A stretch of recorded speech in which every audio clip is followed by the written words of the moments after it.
Bismillahirrahmanirrahim. Assalamualaikum warahmatullahi wabarakatuh. Alhamdulillahirabbil alamin. Wassalatu wassalamu ala asyrafil mursalin wa ala alihi wa sahbihi ajma'in. Qala rabbi shrah li sadri wa yassir li amri wahlul 'uqdatam min lisani yafqahu qawli wa saddid lisani wa hadi qalbi bihaqqi sayyidina Muhammadin sallallahu alaihi wasallam.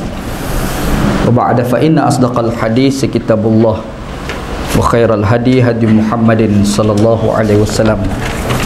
Wa syarrul umuri muhdatsatuha wa kullu muhdatsatin bid'ah. Alhamdulillah, syukur pada Allah Subhanahu wa taala.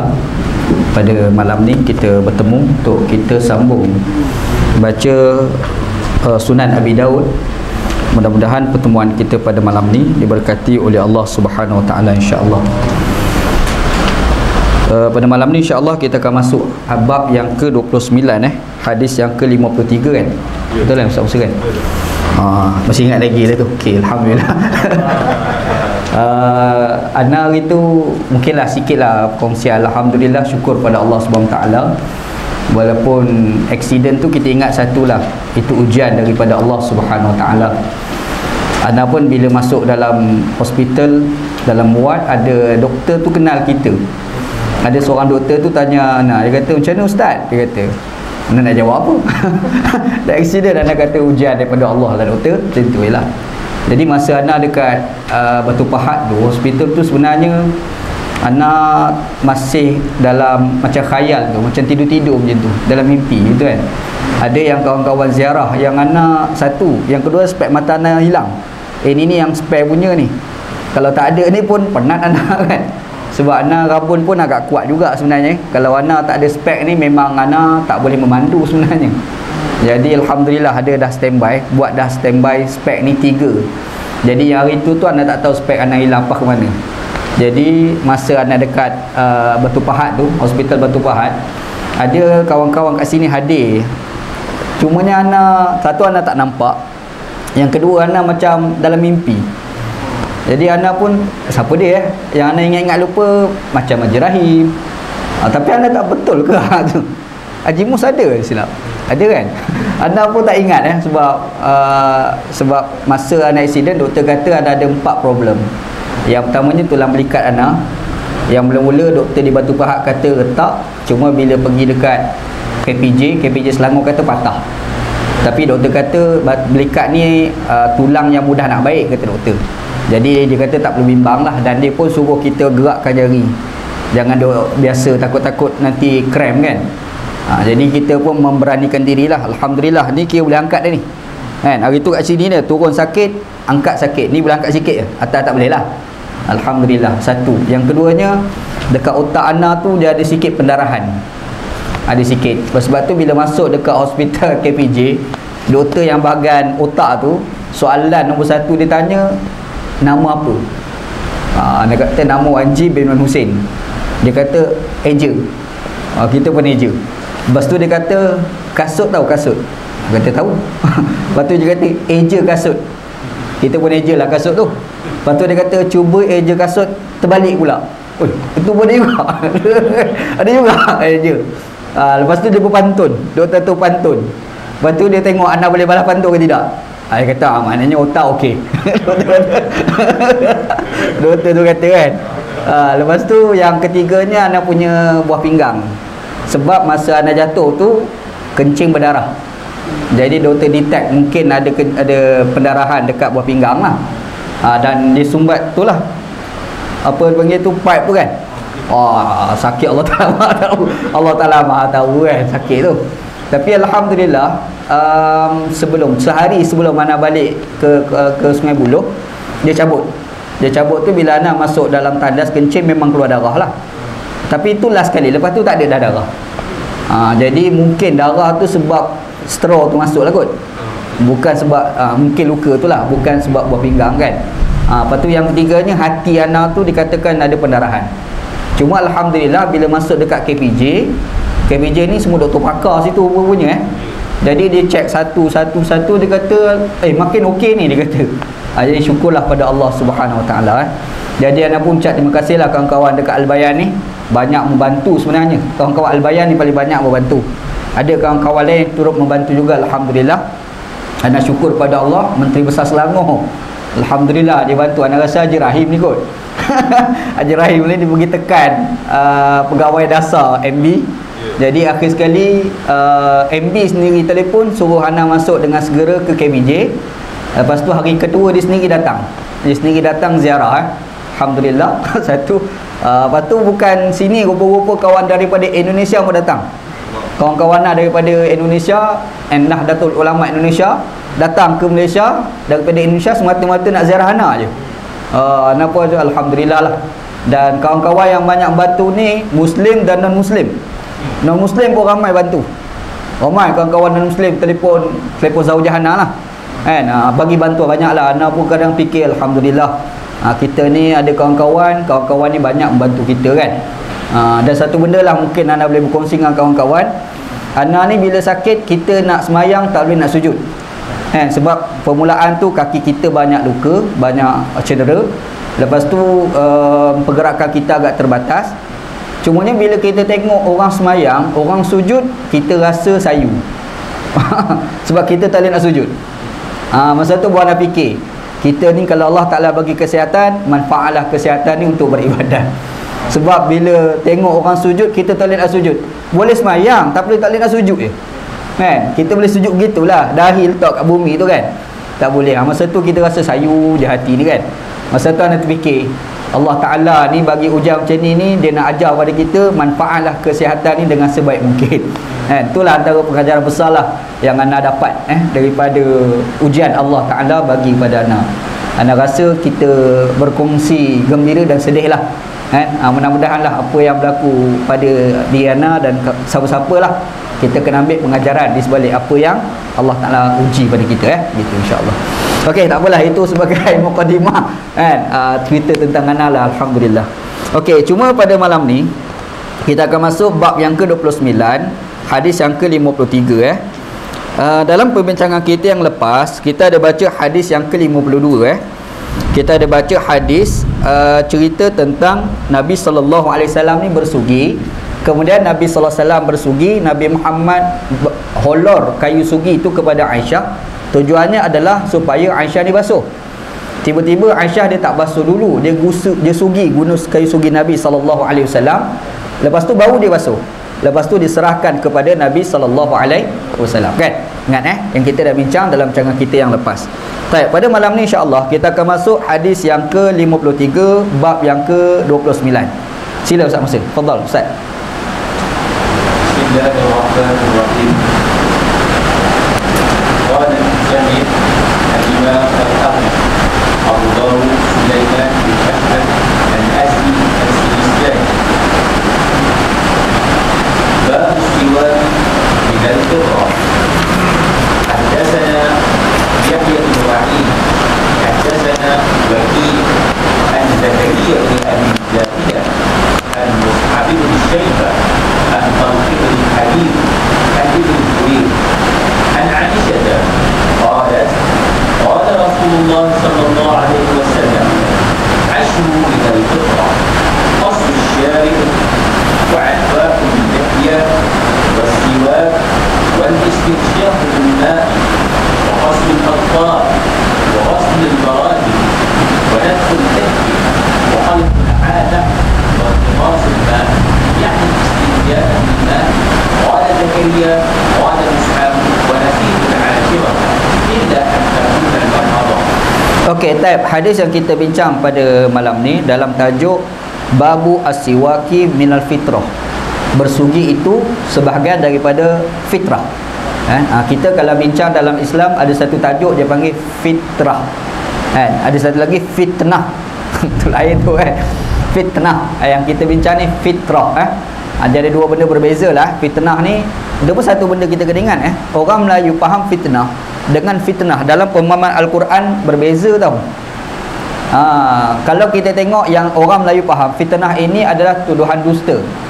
Bila orang melakukan satu tuduhan kepada kita dan tuduhan itu tidak benar, orang Melayu kita namakan itu sebagai fitnah. Betul kan? Tapi sebenarnya fitnah ini asal maknanya adalah ujian. Dia asal fitnah ni, fatana ni, asal maknanya adalah gosok dan tenyeh. Kita ambil satu benda kita tenyeh tu kan, yang tu dia panggil fitnah. Sebab tu antara penggunaan kata fitnah yang digunakan oleh orang Arab ni adalah untuk kita nak tahu emas tu tulen ke tak tulen. Emas tu kalau kita tengok nak tahu tulen tak tulen, dia kena bakar, lepas tu kita kena gosok, kita kena ketuk, betul tak? Tujuannya kita nak tahu tulen ke tak tulen. Perbuatan kita pergi bakar dan kita ketuk-ketuk emas itu nak tahu tulen ke tak tulen, sebutan Arab dia panggil fitnah. Segi bahasa Arabnya begitu ya. Jadi bila Allah Ta'ala kata al-fitnatu asyaddu minal qatl, betul kan? Fitnah itu lebih dahsyat daripada membunuh. Ada orang ni dia pergi fahamkan ayat itu, dia kata kau buat tuduhan dusta kepada aku.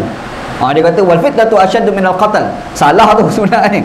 Kita kena baca ayat sebelum tu, dia cerita tentang yas'alunaka 'anil syahril haram qitalin fihi qul qitalun fihi kabir wasaddun 'an sabilillah wa kufrun bihi wal masjidil haram wal fitnatu asyaddu sampai habis Quran. Jadi ayat tu dia cerita tentang bagaimana ujian yang Allah Ta'ala timpakan kepada orang Islam, iaitu orang Islam. Asal cerita ayat tu mereka tanya kepada Nabi Muhammad tentang perang pada bulan haram. Yas'alunaka 'anil syahril haram qitalin fihi, perang pada bulan haram. Qul qitalun fihi kabir. Allah Ta'ala kata perang pada bulan haram itu dosa besar, tapi di sana ada dosa lebih besar. Apa dia? Wal masjidil haram, halang orang masuk masjidil haram. Apa lagi? Wal kufrum bihi, dan kufurkan Allah. Lepas tu Allah Ta'ala bersebut dekat akhir wal fitnatu akbaru minal qatl. Fitnah itu lebih besar daripada membunuh. Maksud fitnah kat situ adalah apabila orang Islam diuji, dihalang oleh orang kafir, tak boleh masuk Masjidil Haram pada zaman Nabi SAW lah. Faham Dan masuk Masjidil Haram, dia hamba pula keluar. Itu ujian yang Allah Ta'ala berikan kepada orang-orang Islam. Jadi itu yang asal makna fitnah. Jadi kita kena beza pemaknaan fitnah dalam pemahaman orang Melayu dengan pemahaman orang Arab. Dua benda yang berbeza tu kena ingat. Itu perkataan fitnah. Yang kita baca ni adalah fitrah. Fitrah. Apa makna fitrah? Nanti kita akan detail lah perbincangan kat bawah nanti kan, insya-Allah.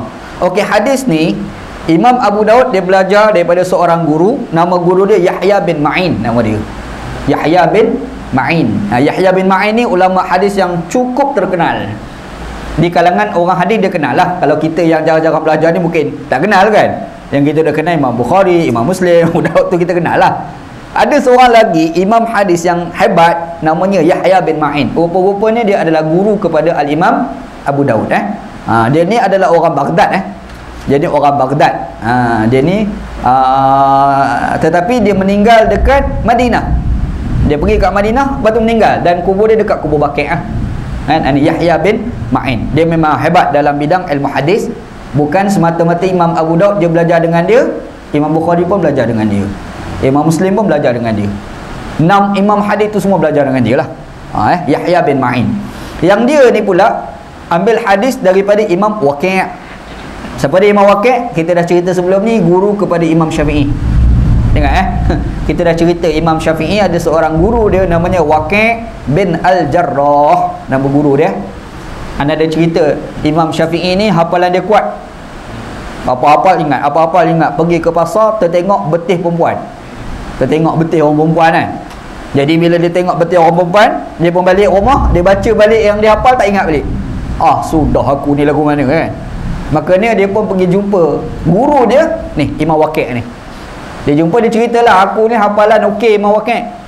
Tapi ada satu hari tu pergi ke pasar, tertengok betih orang perempuan. Problemnya habis aku lupa habis. Jadi Imam Waqi' ni pun memberi nasihat kepada Imam Syafi'i. Ada satu syair Imam Syafi'i dalam Manaqibus Syafi'i. Syakautu ila Waqi'in an su'i hifzi fa arsyadani bi tarkil ma'asi fa innal ilma nur wa nurullah la yu'ti li'asi. Tu syair Imam Syafi'i. Dia kata aku ada report, aku ada buat satu laporan kepada Imam Waqi', guru aku lah. Ni Imam Waqi' ni kan, berkenaan dengan buruk hafalan aku. Fa arsyadani bi tarkil ma'asi. Jadi Imam Waqi' ni kata Imam Waqi' memberi nasihat kepada aku, tinggalkan maksiat. Fa innal ilma nur, kerana ilmu itu cahaya. Wa nurullah la yu'ti li'asi, cahaya Allah tidak akan diberikan kepada orang yang melakukan maksiat. Siapa yang memberi nasihat itu? namanya Waqi', nama dia Waqi' bin Al-Jarrah. Ni guru ni, dan kita dah bincang Waqi' ni banyak kali dah. Ingat balik, kita bincang dan notakan hadis yang kelima itu, hadis yang ke-14, hadis yang ke-20, hadis yang ke-45. Maksudnya kali kelima kita jumpa nama dia lah, Imam Waqi' ni. Waqi' ni dia belajar daripada Zakaria bin Abi Zaidah. Pun kita dah cerita dalam hadis yang ke-18 dan hadis yang ke-32. Lepas tu Zakaria ni pula dia ambil hadis daripada Mus'ab bin Syaibah. Mus'ab bin Syaibah. Dia ni orang Mekah, Mus'ab, baca Mus'ab Mus'ab bin Syaibah. Mus'ab bin Syaibah ni orang Mekah, mati di Mekah. Dia ni dia ni problem dia adalah hafalan dia tak kuat. Problem dia ni hafalan tak kuat. Dia hafalan ni ada istilah dia dipanggil su'ul hifz, buruk hafalan. Ada satu lagi, hafalan dia okey tapi dia tak berapa power macam orang lain. Sebab tahap hafalan ni kan tak sama. Betul kan? Lepas tu kalau orang belajar ilmu hadis, jadi istilah satu dia panggil su'ul hifz, buruk hafalan. Ada satu lagi istilah dia panggil dha'ful, buruk, lemah hafalan. Hadis itu hasan. Maksud hasan ni boleh guna pakai lagi lah. Tetapi kalau bertemu dengan hadis yang sahih, yang dia hadis hasan ni kena ditolak. Ini salah satu kaedah ilmu hadis lah ni. Tu kena ingat gitu, insya-Allah. Okey, dia ni orang Mekah, dia mati tahun 120 Hijriah. Tu dia mati kan. Dan dia ni belajar hadis daripada seorang guru nama Talq bin Habib, orang Basrah. Orang Basrah. Dan orang ada tuduh dia ni berfahaman dengan fahaman Murji'ah. Dia dalam dunia ni ada satu fahaman di kalangan orang Islam, kita jumpa macam-macam fahaman. Ada fahaman Syiah, Mu'tazilah kan. Jadi satu lagi fahaman Murji'ah dia panggil. Apa-apa pun dia kata akhirat. Kita buat jahat macam mana pun kat dunia tak apa, yang penting cerita akhirat nanti. Oi, lagu tu seronok lah buat jahat. Ada fahaman Murji'ah, dikatakan dia ni berfahaman itu. Ada orang tuduh dia macam itulah. Orang tu nama Talq bin Habib Al-Anzi Al-Basri. Itu nama penuh dia lah, Talq bin Habib. Dia ni sempat jumpa dengan sahabat Nabi namanya Abdullah bin Zubair. Ni kita tengok Ibnu Zubair. Ibnu Zubair ni Abdullah bin Zubair tu lah. Kita ada cerita sebelum ni, ada orang nama Zubair bin Al-Awam. Zubair bin Al-Awam, bisa dengar nama tu kan? Zubair bin Al-Awam ni sahabat Nabi terkenal. Zubair bin Al-Awam ni, Zubair bin Al-Awam ni, dia ni anak saudara kepada Siti Khadijah. Sebab tu nama penuh dia Zubair bin Al-Awam bin Al-Khuwailid. Nama penuh dia. Kita bisa dengar nama Al-Khuwailid. Al-Khuwailid ni bapa kepada Siti Khadijah. Khadijah binti Al-Khuwailid, betul kan? Maksudnya Abdullah bin Zubair ni, Zubair bin Al-Awam ni anak saudara kepada Siti Khadijah. Betul kan? Lepas tu dia ni ada anak tu nama Abdullah bin Zubair. Jadi Abdullah bin Zubair ni sahabat Nabi. Abdullah bin Zubair ni adalah sahabat Nabi. Sebelum ni kita ada jumpa satu nama, Urwah bin Az-Zubair. Betul tak? Urwah bin Az-Zubair. Jadi Abdullah bin Zubair ni abang, Urwah ni adik. Dan Abdullah bin Zubair ni sempat jumpa Nabi, dan Urwah tu tak sempat jumpa Nabi. Ingat kita cerita dah sebelum ni kan, beberapa kali tentang Urwah bin Az-Zubair. Lepas tu kita ada cerita pula Urwah ni, dia ada anak nama Hisham bin Urwah. Yang anak cerita yang dia ni duduk dekat Madinah, hafalan dia okey. Lepas tu bila dia berhijrah ke Iraq, hafalan dia buruk. Ingat anak cerita. Dan dia yang meriwayatkan hadis Nabi Muhammad kahwin dengan Aisyah, umur Aisyah 6 tahun. Ingat anak cerita kan? Orang tu nama apa? Urwah bin Az-Zubair. Zubair tu Hisham bin Urwah. Urwah bin Hisham. Urwah bin Az-Zubair. Faham yang tu Urwah tu itu anak pada Zubair bin Al-Awam, tapi dia tak sempat jumpa Nabi. Dia adalah tabi'in. Yang ni kita jumpa ni Abdullah bin Zubair. Yang ni sahabat Nabi. Yang ni sahabat Nabi. Ingat dia ni masa mak dia sampai dekat Madinah, dia asal orang Mekah. Masa mak dia mula-mula sekali sampai dekat Madinah, mak dia tengah mengandung masa tu. Mengandungkan dia lah. Jadi bila sampai dekat Madinah tu, mak dia pun beranak melahirkan dia. Maksudnya dia dilahirkan pada 1 Hijriah. Faham Kalaulah dia dilahirkan 1 Hijriah, Masa Nabi Muhammad wafat, umur dia berapa? 11 tahun. Sebab Nabi wafat tahun 11 Hijriah. Maksudnya masa Nabi Muhammad wafat, dia ni budak sangat lagi. Betul kan? Budak. Abdullah bin Zubair. Bapa dia Zubair bin Al-Awwam. Jadi dia ni mak dia nama Asma. Asma binti Abi Bakar. Ingat tak Asma siapa? Kakak Aisyah. Ingat Tuan cerita habis tu seorang-seorang kita nampak orang ni kat mana itu nama Abdullah bin Zubair. Dia ni adalah khalifah Islam yang ke-9. Khalifah Islam yang ke-9. Kita selalu tahu 4 dia. Betul? Tapi khalifah Islam yang pertama Abu Bakar As-Siddiq radhiyallahu an. Betul? Lepas tu Umar bin Al-Khattab.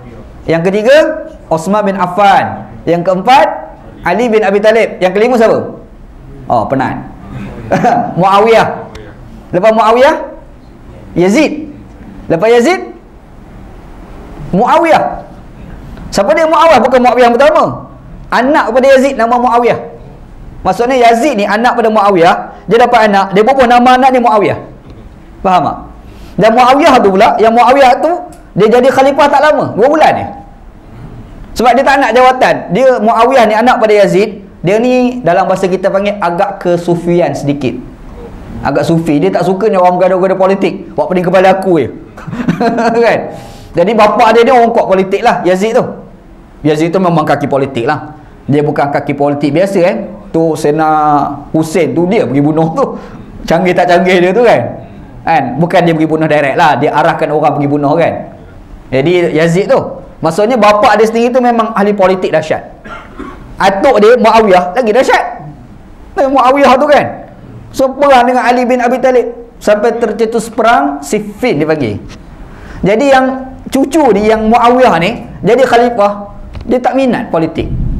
Apatah lagi pada masa tu dah berlaku pergolakan politik. Dah ada pergolakan sebab bermula pelantikan Yazid itu ada sebilangan besar, ada sebilangan kecil di kalangan sahabat Nabi tak boleh terima Yazid sebagai khalifah. Dan siapa dia antara yang tak boleh terima? Pak Haji ni kita baca ni, Abdullah bin Zubair ni. Faham tak? Dia tak boleh terima. Dia dah lawan dah, dia dah kritik dah. Dia tak setuju macam mana Muawiyah pergi buat pusat pemerintahan Islam, alihkan daripada Madinah pergi tukar ke Syam, Damsyik. Pusat pemerintahan Islam era Muawiyah tu dekat Damsyik. Pada era yang 4 tu dekat Madinah kan. Dia pergi alih kat situ tu. Dia tak berhati. Jadi bila naik Muawiyah yang cucu ni, Abdullah bin Zubair ni pergi kritik. Dah hamba Allah ni pun dia pun tak pernah minat politik. Dia ni minat kaki ibadat. Orang duk kritik je tu, tak mau aku jawatan ni. Dia letak jawatan. Bila letak jawatan, siapa naik? Ni Abdullah bin Zubair. Abdullah bin Zubair ni jadi khalifah Islam. Khalifah Islam yang ke-9. Jadilah khalifah. Kan? Jadi khalifah. Cumanya bila naik dalam keadaan polemik politik, dia pun ada musuh juga.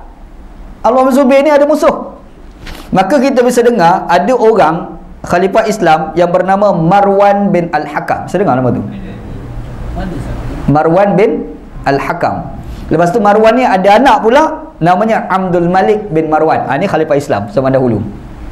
Jadi bapa ni Marwan bin Al-Hakam ni dia pergi lawan Abdullah bin Zubair ni. Dia pergi lawan. Sebab Abdullah bin Zubair bila dia jadi khalifah, dia ni bukan boleh menguasai semua wilayah. Ada wilayah tertentu dia boleh kuasai dan ada wilayah dia tak mampu kuasai. Antara tempat yang dia tak mampu kuasai adalah kawasan Syam, kawasan dekat Damsyik. Dia tak boleh kuasai. Sebab itu kan pusat pemerintahan Muawiyah. Kan? Yang dia ni alik sini ni, alik Hijaz ni, alik Madinah, alik Mekah. Dia tak mampu kuasai. Jadi bila jadi khalifah, ada orang lawan dia, iaitu Marwan bin Al-Hakam. Lawan. Bermula daripada situ, daripada Syam. Jatuh. Bila jatuh, makanya kita tahu ada satu nama Hajjaj Yusuf As-Saqafi. Bisa dengar nama tu kan? Hajjaj Yusuf As-Saqafi. Hajjaj Yusuf As-Saqafi ni diarahkan oleh Abdul Malik bin Marwan pergi serang Abdullah bin Zubair. Dan ketika itu Abdullah bin Zubair duduk dekat Mekah. Abdullah bin Zubair ni duduk dekat Mekah, datang Hajjaj Yusuf As-Saqafi diarahkan oleh Abdul Malik bin Marwan, dia pergi kepung kawan tu dekat Mekah. Dia pergi tangkap dan dia bunuh Abdullah bin Zubair. Abdullah bin Zubair mati kena bunuh. Digantung dan disalibkan. Lepas dia mati, lepas disalibkan, sebelum ditanam, diletak kaki di atas, kepala kat bawah, digantung mayat macam tu. Macam kita tengok cerita Tok Janggut. Sejarah Tok Janggut tu kan mayat dia kaki kat atas, kepala kat bawah tu kan. Dia ni Haji Yusuf As-Saqafi ni, bahasa orang Kelantan panggil gedebek. Dia kata, aku takkan turunkan Abdullah bin Zubair daripada tergantung ni kecuali mak Abdullah bin Zubair datang jumpa dengan aku, minta maaf dengan aku. Asma binti Abi Bakar lah mak dia tu. Jadi Asma binti Abi Bakar ni pergi sungguh, pergi jumpa, tapi bukan minta maaf. Dia kata apa? Dia kata, kamu telah menjadikan anak aku sebagai ahli syurga, anak aku telah menjadikan kamu sebagai ahli neraka. Ambil kau, lagi sedap dia bubuh. Kan? Inilah satu watak sahabat Nabi yang terkenal, namanya Abdullah bin Zubair radhiyallahu anhu. Jadi dia ada adik lah lepas pada tu kan. Adik dia nama Urwah bin Az-Zubair, pun juga seorang perawi hadis, dan dialah Urwah bin Zubair ni adalah perawi hadis yang paling banyak meriwayatkan hadis Aisyah radhiyallahu anha. Itu cerita watak dia. Ni cerita perawi-perawi hadis ni. Okey, jadi Abdullah bin Zubair ni sahabat Nabi. Jadi tadi Abu Bakar, Umar, Uthman, Ali, Muawiyah kata ada ditinggal kan? Yazid, Muawiyah pula 8 kan? 8. Yang ke-8 aku. Sorry, apa tadi? Abu Bakar, Umar, Uthman, Ali, Muawiyah, Yazid, Muawiyah, Abdullah bin Zubair. Dekat tengah-tengah tu ada Hasan. Dan antara Muawiyah dengan Ali bin Abi Talib 9 lah. Hasan. Antara Ali bin Abi Talib, Muawiyah tengah-tengah tu, Hasan. Yang kelima Hasan macam tu. Okey, boleh insya-Allah. Okey, Abdullah bin Zubair ni, dia ni adalah mak dia adalah Asma. Bermaksud Aisyah dengan dia ni macam mana? Mak dia adik-beradik lah dengan Aisyah kan. Bermaksud Abdullah bin Zubair ni anak saudara kepada Aisyah. Dalam hadis ni Abdullah bin Zubair ambil daripada Aisyah. Maksudnya dia ambil hadis daripada mak saudara dia sendiri. Faham Okey. Hadis ni segi sanad dia standard hasan. Dia tidak sampai darjat sahih. Kenapa Sebab tadi kita ada sebut satu watak hadis yang perawi yang keempat. Dalam nota Ana sebut yang keempat tu, Mus'ab bin Syaibah tu kan. Ana ada sebut dia lemah hafalan. Dia bukan buruk hafalan lemah hafalan. Dan walaupun lemah hafalan, nama dia ada di dalam kitab Sahih Muslim. Imam Muslim riwayatkan hadis dia juga. Dan hadis ni pun ada dalam riwayat Imam Muslim lah. Jadi disebabkan itu, kalau kita tengok daripada sudut sanad, hadis ni adalah hasan. Faham Hadis ni adalah hasan kalau kita lihat dari sudut sanad. Okey, apa cerita hadis ni? Qalat, kata Aisyah. Ni perbahasan matan pula. Sanad tu selesai sanad tu. Kan? Kita tengok pula matan. Qalat, kata Aisyah, qala Rasulullah sallallahu alaihi wasallam. Rasulullah sallam ada bersabda. Nabi kata apa? Asyratun minal fitrah. 10 perkara daripada fitrah. 10 perkara daripada fitrah. Qassus syarib. Qassus syarib ni potong misai. Qassu asal maknanya adalah gunting. Kan? Gunting tu Arab panggil miqas. Alat memotong tu kan. Jadi qassus syarib, potong misai. Yang kedua, i'fa'ul lihyah. Ni kita panjangkan janggut, bagi janggut ni ada. Gitu. Wasiwak. Ini poin kita. Bersugi. Betul kan? Wal istinsyaq bil ma'. Istinsyaq. Istinsyaq ni maksudnya kita hembuskan air, kita sedut air masuk lubang hidung. Istinsyaq ni sedut air masuk lubang hidung Lepas tu kita hembus keluar, dia panggil al-istinthar, dia panggil. Istilah Arab lah tu. Istinsyaq, sedut air masuk lubang hidung. Wa qassul azfar, potong kuku. Potong kuku. Wa ghaslul barajim, ni basuh celah-celah jari ni. Celah jari ni basuh. Wa natful ibti, ni cabut bulu ketiak. Cabut. Cabut bulu ketiak natful ibti. Wa halqul hanah, cukur bulu kemaluan. Wa halqul hanah. Wa intiqasul ma', renjiskan air. Cuma kat sini dia kata ya'ni al-istinja'u bil ma'. Asal mana al-intiqas ni kita renjiskan air. Tetapi maksudnya adalah istinja. Kita basuh tu lah. Basuh kan? Qala Zakaria, dia baru sebut kat situ baru 9 10 dia tak sebut yang ke-10 tu. Qala Zakaria, berkata Zakaria. Kalau kita tengok dalam sanad tu yang kelima tu, Zakaria bin Abi Zaidah tu kan. Dia ni pergi tambah satu lagi. Kan? Dia kata, wa qala Zakaria qala Mus'ab. Zakaria kata, yang aku ni dengar daripada Mus'ab. Tu yang keempat tu. Yang kita dah sebut Mus'ab ni lemah hafalan. Lemah hafalan. Jadi bila lemah hafalan, kita kata hasan lah hadis tu. Jadi tak pelik dia boleh confuse kat sini. Faham tak? Nampak terbukti lemah hafalan dia, sebab confuse. Kalau orang yang ingatan kuat, dia tak confuse, betul kan? Dia ada confuse kat situ. Maka dia kata, wa nasitu al-ashirah, aku terlupa yang ke-10 tu. Nampak dia punya lemah hafalan tu. Nampak kan? Aku lupa yang ke-10 tu. Illa antakuna matmadah, kecuali kemungkinan yang ke-10 itu adalah berkomo-komo. Kata dia. Okey. Itu gambaran hadis lah. Jadi dalam hadis ni dia menjelaskan tentang fitrah. Fitrah ni apa sebenarnya fitrah? Dia fitrah ni ada 3 pemaknaan yang berbeza dalam kalangan ulama-ulama Islam. Yang pertama, fitrah ni dalam pemahaman ulama-ulama politik. Ulama politik, ahli sosiologi dalam bahasa sekarang lah. Antaranya Imam Ibn Khaldun. Dia kata fitrah ni adalah seseorang pemerintah dilantik kerana umum mengatakan dia layak jadi pemerintah. Ada satu lagi, dia ni tak layak pun, tapi boleh jadi pemerintah sebab orang buat game propaganda. Betul tak? Dia ada orang satu tempat ni, Syekh, kadang-kadang kita di satu tempat, dia ni bukanlah kempen pun untuk aku nak jadi ketua. Tak ada kempen pun. Dia tak ada kempen lantik aku jadi ketua, tak ada. Tapi orang ni apa-apa masalah pergi jumpa dia. Ada tak orang macam tu? Ada kan? Dia ada. Dia benda ni berlaku kalau kita tengok orang era-era dulu tu. Belum ada sistem politik macam zaman sekarang. Duduk satu kampung, orang ni kadang tahu dia ni kita apa-apa masalah pergi tanya nasihat dia. Kan ada orang macam tu kan? Bergaduh laki bini, dia jumpa kawan tu juga. Ada masalah kewangan, jumpa orang tu. Benda tu ni, benda macam ni kadang-kadang dalam masyarakat kita pun ada. Tapi anda nampak macam makin kurang. Tapi benda ni masih ada lagi di Indonesia. Di Indonesia ni benda macam ni selalu berlaku ni pada kiai-kiai, tuan guru dekat Indonesia tu kan. Ni kawan anak NU hari tu datang kat Malaysia, dia cerita, dia kata kami di Indonesia ahli politik itu bergantung kepada para kiai, kata dia.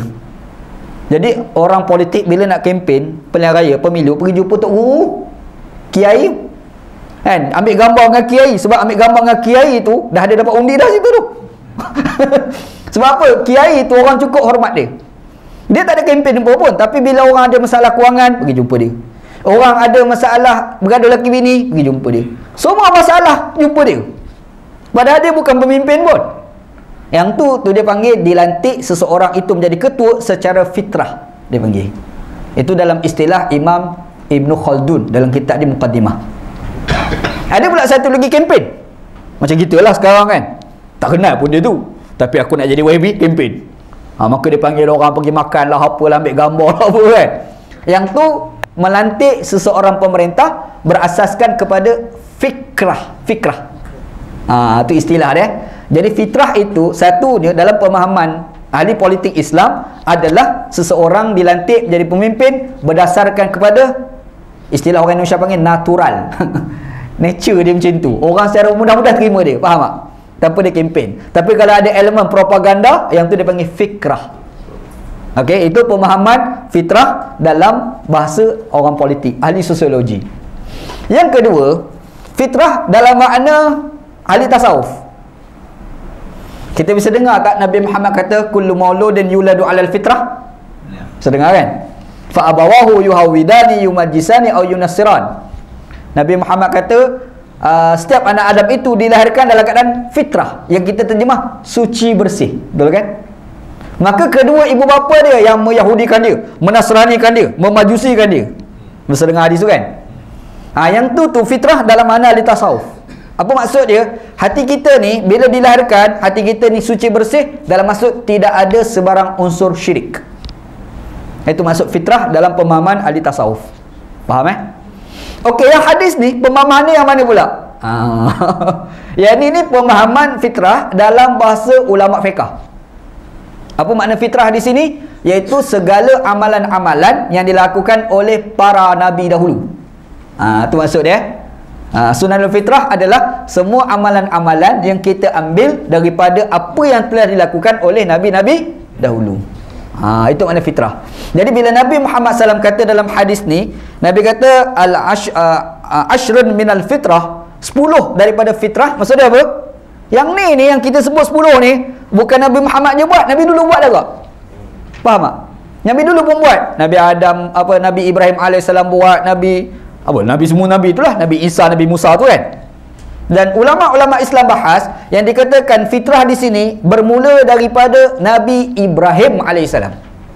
Faham? Semua tu bermula daripada Nabi Ibrahim AS. Itu maksud dia. Jadi bermaksud, okey, kenapa ulama boleh kata ini merujuk pada Nabi Ibrahim? Satu soalan lah.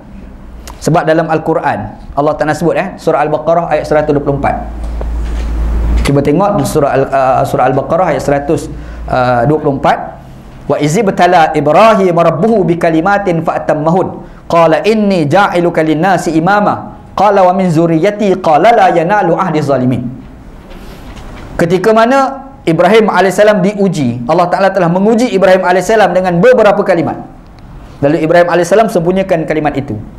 Kemudian Ibrahim AS kata, inni ja'iluka lin-nasi imama.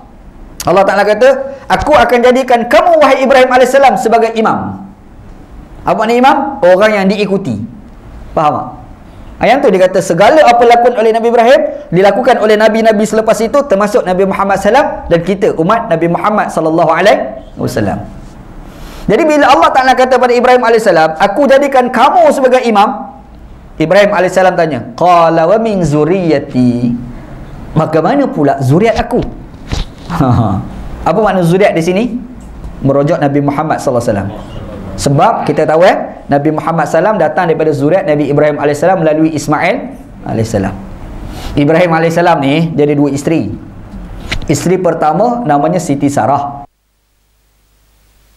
Hajar. Tak, sebenarnya Siti ni tak ada Siti ni orang Melayu bubuh. Bu Siti habis. Orang Melayu bu Siti. Sebenarnya Siti ni Sayyidati. Itu asal dia. Orang Melayu sebut tak betul Siti. Jadi kalau Siti Nurhaliza sebenarnya Sayyidati Nurhaliza. Sebenarnya lah. Kan? Sayyidati ni adalah apa? Penghulu kita, tuan kita Kalau lelaki Sayyidina. Faham? Lelaki ke Sayyidina. Itu baca Sayyidina Muhammad. Faham? Kalau perempuan Sayyidatina, macam itulah. Itu baca Sayyidatina Aisyah. Kalau kita jadikan na tu makna kami. Kalau aku jadikan ya kan. Macam kita baca doa pun Allahumma hdina, Allahumma hdini. Beza kan? Maka sebut Sayyidatina, kami lah. Kalau aku Sayyidati. Faham tak? Orang Melayu pun bedal Siti. Cukup ringkas orang Melayu. Okey, Sayyidati Sarah, Siti Sarah, satu lagi Siti Hajar. Siti Sarah ni tua-tua Kediri, tak boleh anak. Tua-tua tak boleh anak. Tak boleh anak ni. Nak jadi cerita Ibrahim AS ni, dia buat hubungan diplomatik dengan kerajaan Mesir. Diplomatik cara zaman tu lah. Jadi Raja Mesir pada masa tu seronok Ibrahim AS buat hubungan. Makanya dia hadiahkan seorang perempuan daripada Mesir, namanya Hajar. Jadi Hajar ni asalnya orang Mesir lah asalnya kan. Buat balik rumah, Ibrahim pun kata pada Siti Sarah, ambil lah buat orang gaji. Bahasa kita buat orang gaji lah, khidmat tu kan.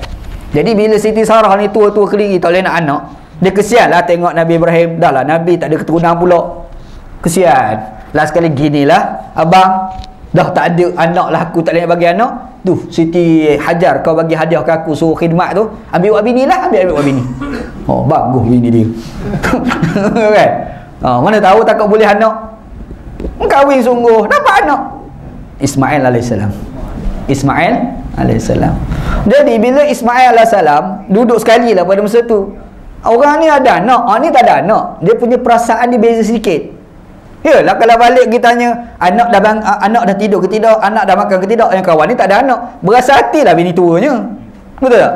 Kaedah dah walaupun manusia macam tu kan. Di situ tu menyebabkan hampir nak bergaduh dua tu. nak bergaduh, cemburu ni benda makruf lah. Nak tahu benda macam ni kena tanya orang poligami, dia boleh cerita habis lah. Kan? Jadi bila nak bergaduh, masa tu lah Allah Ta'ala turunkan firman pada Nabi Ibrahim AS supaya bawa bini ni pergi tempat lain, yang kita panggil sekarang ni Mekah tu kan. Tu asal cerita dia. Nak jadi cerita, masa duduk Nabi Ibrahim AS bawa Siti Hajar sampai ke Mekah, lepas tu tinggalkan balik, lepas tu berulang Ibrahim AS tu kan. Duk berulang-ulang, Siti Sarah tu tua kediri tu beranak boleh. Beranak, dapat anak, nama Ishaq alaihissalam. Ishaq alaihissalam. Jadi Ishaq alaihissalam, ke bawah tu Nabi Yaqub alaihissalam. Betul? Yaqub alaihissalam ada pula 12 orang anak. Salah seorang tu Nabi Yusuf alaihissalam. Betul tak? Nanti keturunan bawah tu jumpa Nabi Musa alaihissalam, Nabi Isa alaihissalam. Mari situ lah tu keturunan. Ni alik sini pula Ismail alaihissalam, ke bawah tu jumpa Nabi Muhammad sallallahu alaihi wasallam. Faham tak? Situ jumpa keturunan tu. Mekah ni dia adalah tempat laluan orang Syam dengan orang Yaman untuk berniaga dulu. Tu kita baca dalam Quran, li ila fi Quraisy ila fihim rihlatash shita'i was-saif. Baca Quran tu kan. Kita tahu tak sebenarnya ayat tu cerita pasal apa? Macam mana kehidupan Arab Quraisy. Arab Quraisy ni turun-temurun sebelum datang Quraisy tu lagi, keturunan mereka awal-awal ni berniaga. Berniaga musim sejuk, musim panas, pergi ke Syam ataupun pergi ke Yaman. Ni tempat dia orang berniaga. Tu Allah Ta'ala kata li ila fi Quraisy ila fihim rihlatash shita'i was-saif. Perjalanan pada musim sejuk dan perjalanan pada musim panas. Sebab dia orang berniaga lah. Jadi orang Yaman, dia orang ni berniaga nak pergi ke Syam. Dia orang ni punya jauh laluan, lalu dekat Mekah tu lah. Mekah sekarang tu kan. Cuma Mekah zaman tu orang tak singgah sebab pada pasir. Tak ada sebab nak singgah. Kuasa Allah Ta'ala, Nabi Ismail AS duduk kat situ. Lepas tu kuasa Allah Ta'ala lagi jumpa Telaga Zamzam kat situ. Jadi bila orang nak berniaga daripada Yaman nak berniaga pergi ke Syam, dia orang bukan semata-mata lalu, dia orang dah singgah dah sebab ada air kat situ. Faham tak? Ada air singgah. Jadi bila singgah, dia orang kahwinkan anak perempuan dia orang dengan Nabi Ismail AS. Dan etnik Arab daripada Yaman yang kahwinkan dengan Nabi Ismail AS namanya Jurhum, nama dia. Jurhum ni satu etnik Arab daripada Yaman. Namanya Jurhum. Jurhum ni, keturunan Jurhum ni kahwinkan Nabi Ismail, itulah yang dipanggil sebagai keturunan Arab. Maksudnya Arab ni asal-asalnya daripada mana? Yaman. Itulah Arab sebenar. Yang sebenar-benar Arab ni pada Yaman. Yang lain tu proses pengaraban.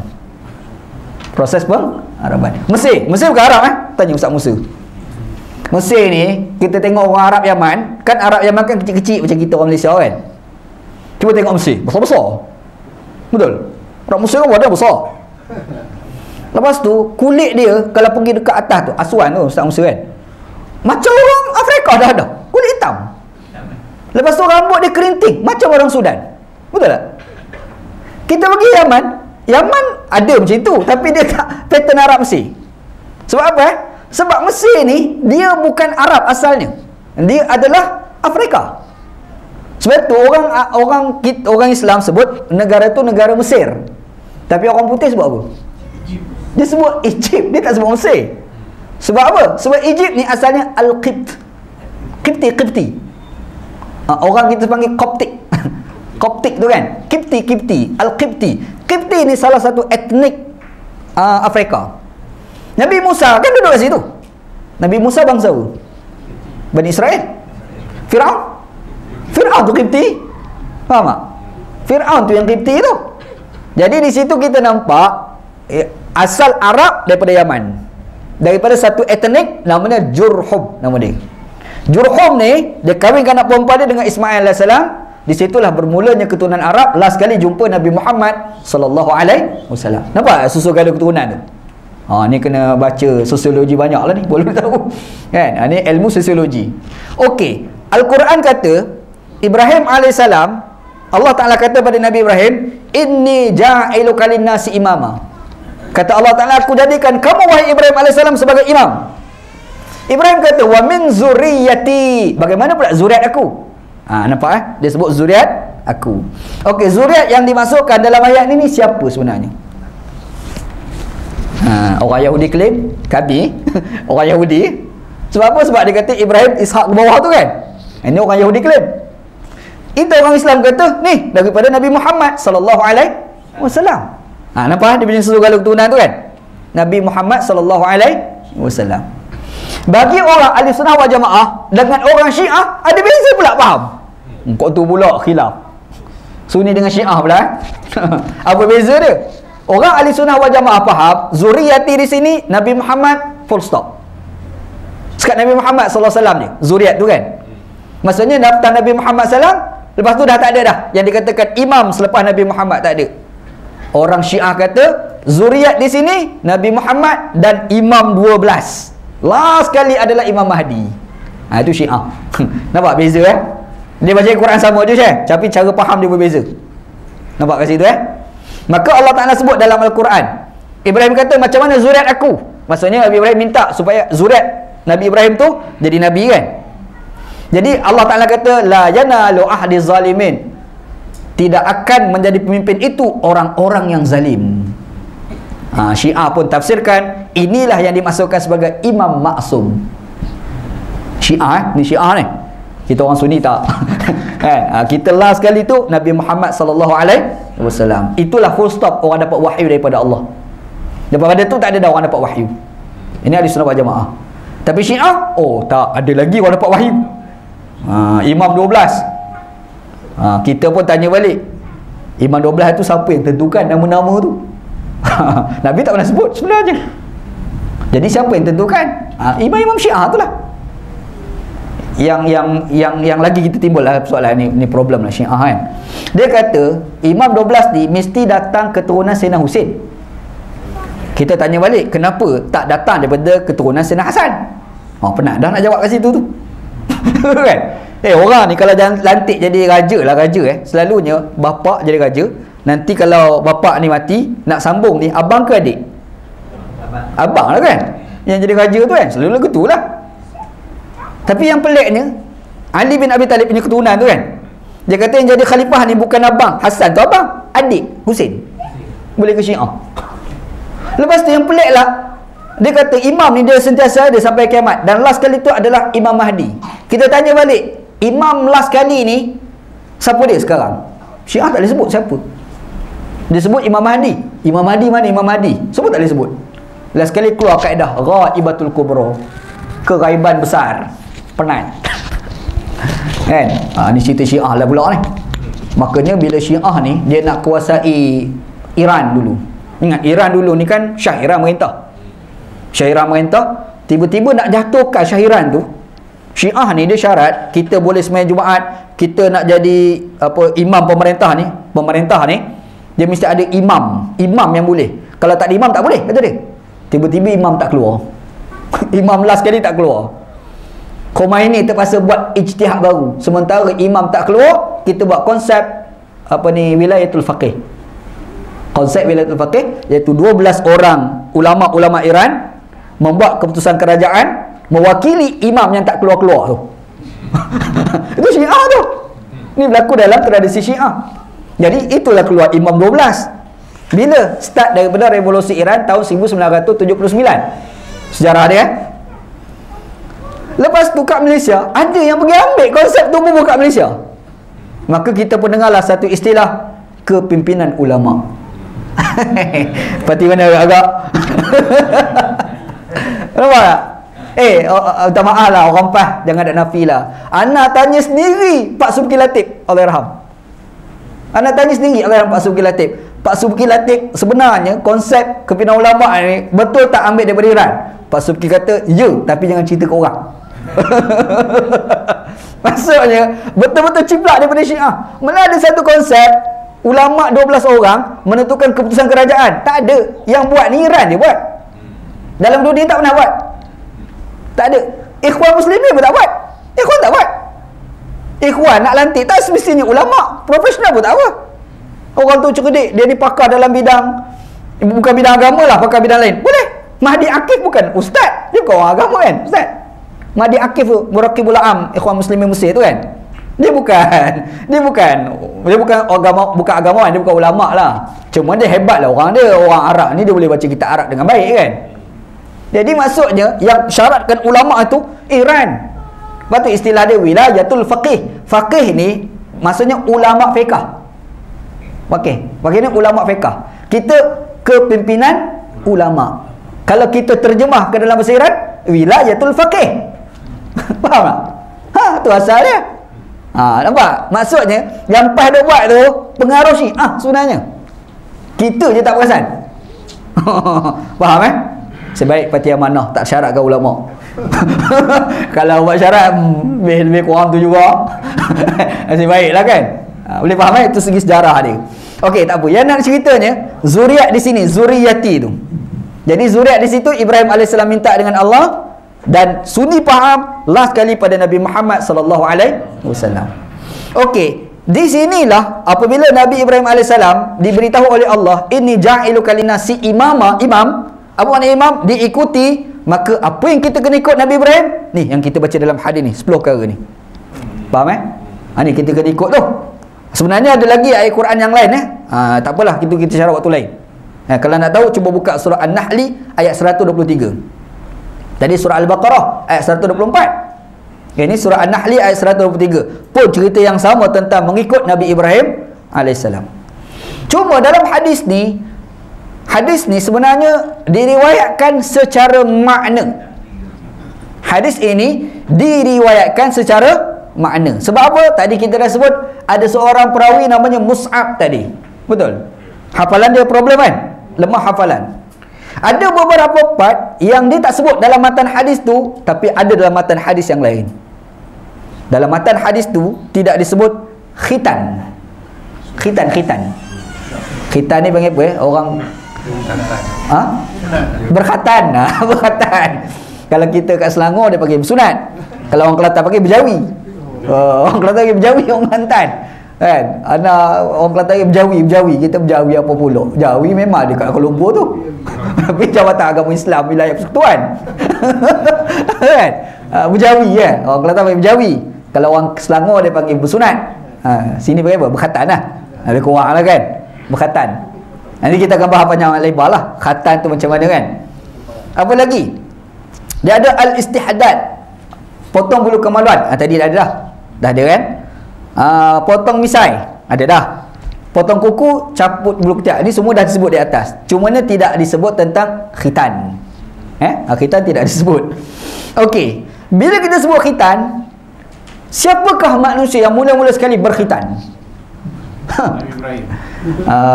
Imam Al-Bukhari riwayatkan hadis. Nabi SAW ada riwayatkan, Nabi Muhammad ada bagi tahu, kata Nabi, ikhtadana Ibrahim alaihi salam wa huwa ibnu samanina sanah bil qudum. Nabi SAW kata Ibrahim AS orang yang mula-mula sekali berkhitan, umur dia 80 tahun. Ambil engkau tua-tua baru berkhitan. Tapi padahal dia berarti umur berapa kan. Orang dulu kan umur panjang. Dan menariknya dalam hadis kata bil qadum, menggunakan kapak. Mampus. Mampus. Orang buka klinik ada perkhidmatan khatan mengikut sunnah Ibrahim. tak pergi buat tu silap, mampus. Rupa-rupanya manusia mula sekali khitan adalah Nabi Ibrahim AS, umur 80 tahun, menggunakan kapak. Jadi kalau kita khatan tak guna kapak, jangan kata tak sunnah pula. kan? Sebab itulah teknologi yang ada pada zaman tu. Itu kena faham juga kan. Dan kita ni Syekh, kadang-kadang ada satu part ni kita kena faham perubahan zaman dan masa. Kita ni mari semayang jemaah, betulkan saf, rapatkan saf. Betul kan? Betulkan saf, rapatkan saf. Betul lah tu. Itu memanglah ada pesanan dalam hadis Nabi SAW. Tapi zaman sekarang dia ada teknologi baru namanya handphone. Makanya ustaz ni pun tegur, betulkan saf, rapatkan saf, matikan handphone. Ustaz ni kita tambah, matikan handphone. Kita pula mengaji hadis tak apa nak cerdik. Bid'ah ustaz ni. Bid'ah ustaz ni. Kau kena faham lah teknologi kan. Ayah kena faham perubahan zaman dan masa. Ibrahim AS teknologi ada, kapak. Sekarang ni dah macam-macam teknologi ada. Jangan kata ni tak sunnah belaka lah ni. Jangan kan. Jangan macam tu. Mesti ada imam-imam sebut Uritul Mahmul. Tengok Ustaz Musa cerita pengalaman di Mesir kan. Matikan handphone. Kan itu dilakukan Jadi dia ada benda ni memang agama kena ketat. Kita jangan duk longgar-longgar kan. Ada semayang Zuhur 4 rakaat jangan duk pandai-pandai kata kita kena buat 6 rakaat lah Ustaz. Pasal 6 pula. Teknologi moden, handphone mengganggu kita Kita semayang lama-lama baru banyak khusyuk dengan Tuhan. Kepala otak dia berjambut. Mana boleh lagu tu kan. Benda agama ni ada part memang tak boleh nak tukar. Kalau lagu tu lah. Tapi ada benda tu dia ada unsur istilah dia panggil masalihul mursalah. Istilah dia masalih al-mursalah. Ni sekarang orang nak berdebat pasal bid'ah tak bid'ah. Yalah kadang-kadang merepek pun dia juga kadang. Macam mana Nabi Adam boleh turun kat Gunung Jerai? Merepek banyak dah tu kan. Banyak-banyak besar dunia ni dia boleh terjun ke Bukit Gunung Jerai tau. Kita pun ya betul kan. Lepas tu bila tanya mana dalil mana bukti dia, PDF sudah hilang. Hilang pula PDF. Boleh hilang pula. Merepek lah. Yang lebih pelik lagi, dia kata di Gunung Jerai tu makanal muqaddas. Makan muqaddas dia panggil tempat yang disucikan Tuhan. Uish, merepek tu je, merepek. Sini merepek. Lagi merepek tanasukhul arwah. Tanasukhul arwah ni perpindahan roh.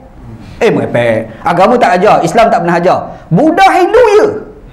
Buddha Hindu itu memang ya. Tanasukhul arwah. Perpindahan roh kita. Bila mati seseorang ni, roh dia keluar pergi masuk kat orang baru dilahirkan. Yang pergi bantah ni bukan orang sokol Wahabi tu, bukan. Yang bantah ni orang ulama besar dalam aliran Asy'ariyah, sufi kuat, Dr. Ali Jumu'ah. Ali Jumu'ah ni ada dalam YouTube ceramah dia. Dia kata kalau sekiranya ni roh kita keluar, masuk roh orang satu lagi, lepas tu orang tu pula mati, roh tu keluar masuk orang yang baru dilahirkan pula, nanti akhirat nanti yang dapat balasan syurga neraka roh yang mana? Tak, dia kita fikir. Dah tanasukhul arwah, dah pindah roh. Juga contohnya dia kata Abu Bakar As-Siddiq radhiyallahu anhu orang hebat. Jadi Abu Bakar ni bila dia meninggal, roh Abu Bakar ni keluar, dia pergi masuk kepada orang baru dilahirkan. Dia contohkan Imam Ahmad bin Hanbal. Okeylah kalau Imam Ahmad bin Hanbal pula meninggal, roh dia keluar, masuk pula orang lain. Meninggal orang lain. Jadi kat situ tu kalau kita letak mungkin sampai ribu-ribu orang. Betul tak? Daripada awal sampai akhir dunia kan. Jadi bila timbul alam akhirat nanti, kalau dia tu baik masuk syurga, yang dapat nikmat ni dia bukan sekadar jasad dia kita dapat, roh kita pun dapat rasa nikmat tu. Kalau kita diazab, kalau kita orang jahat diazab ni bukan jasad kita, dia roh kita pun kena azab. Jadi sekarang ni kalaulah ada 1000 orang yang roh dah pindah-pindah, Abu Bakar dapat rasa ke tak? Soalan dia. Betul kan? Sebab tu Dr. Ali Jumu'ah kata, tak betul. Ini bukan Islam. Islam tak ajar macam ni. Yang kata ni siapa dia? Dr. Ali Jumu'ah, seorang ahli aliran Asy'ariyah yang kuat. Dia sifat 20 tu. Lepas tu dia tu pula tokoh sufi. Tu Ali Jumu'ah tu. Kalau sebut ulama lain takut untuk Wahabi pula. Ini ulama Asy'ariyah. Dan Ustaz Musa tadi sebut Dr. Said Ramadan Al-Buti kata batil terus. Tapi pelik tu, ada ustaz kita mengaji Azhar boleh percaya benda macam tu. Dia dah salah dah cakap. Ada pula orang mengaji agama dok bertahan. La ilaha illallah. Orang Islam kat Malaysia ni beragama sampai tak boleh fikir. Batu anak selalu tulis kat Facebook, kita ni beragama biar faham, bukan sebab ustaz cakap. Jangan duk ta'assub tak tahu pasal. Duk minat kuliah dengan Ustaz Wanji cakap apa tu mesti betul. Jangan. Kita ni mempertahankan apa nak cakap bukan kerana datang daripada Wanji. Jangan. Jadi kalau anda cakap tu betul dengan hujah, pakai. Kalau anda cakap ni ada hujah, Ustaz Musa bagi hujah Ustaz Musa lagi betul, kena pakai Ustaz Musa, jangan pakai anda. Sebab hujah. Faham tak? Beragama ni biar base kepada penghujahan, bukan sentimen. Masalah kita ni sentimen. Ustaz tu ustaz kita kena bertahan. Ni merepek tu. Tak boleh Syekh, tak boleh. Agama jadi rosak kalau macam tu. Faham Sebab tu ada ustaz seorang yang kata tanasukhul arwah, perpindahan roh. Kita kena kata mengarut, merepek, tak kiralah dia ustaz kita ke tidak. Tak kira lah dia Asy'ariyah ke Wahabi ke apa ke, gajah ke rimau ke apa, kalau tak betul kita kena tolak. Faham kan? Sebab agama ni dia akan jadi okey kalau kita berasaskan kepada pemahaman yang betul. Faham Ingat situ insya-Allah gitu. Jadi benda macam tu yang tu benda tak boleh nak reka-reka tu. Sebab ini kepercayaan. Sembahyang zuhur 4 rakaat itu tak boleh nak pandai-pandai tu, tak boleh. Tapi ada part ni kita boleh toleran. Memang Islam buka ruang. Contoh macam kita sebut, betul kasar, rapatkan suf, matikan handphone. Yang tu tak apa. Jangan kita pula buat boleh tersumbat otak. Bidah. Kau tersumbat otak ni bekis. Kan? Macam kita cerita sebelum ni. Dalam hadis Nabi bersugi guna kayu sugi. Sekarang teknologi dah moden, kita guna berus gigi. Apa masalah? Gunalah berus gigi tu. Dia kata, siapa pakai berus gigi tidak sunnah. Yang sunnah hanya pakai kayu sugi. Wah, kacau kita dah cerita. Rupa-rupanya yang dikatakan as-siwak itu maknanya gosok gigi tu lah. Ya, macam mana zaman tu teknologi ada kayu sugi? Kayu sugi je lah. Sekarang ni berus gigi yang canggih, yang pusing-pusing mudah ada. Letak dia pusing sendiri mudah ada. Itu tak dapat pahala sunnah tu, boleh ke dia? Berat Agama tak ajar sampai kita tak cerdik sampai tahap itu. Faham Kena faham gitu. Okey, itu satulah pengajaran kita boleh ambil. Takut juga Ustaz. Kalau dia kata luruskan saf, rapatkan saf, matikan handphone. Ada yang berbal kata itu hadis. Kita bagi pesanan lah, bagi tahulah kan. Sebab Nabi Muhammad SAW pesan itu melihat pada konteks zaman tu. Konteks zaman tu kan. Kalau kita sebut matikan handphone zaman dulu, tak ada handphone. Jadi orang faham, yang ni konteks. Macam orang bahas, kalau bid'ah semua, makanya kita datang masjid naik kereta pun bid'ah lah. Zaman Nabi kan naik unta. Beratlah kau fikir lagu tu kan.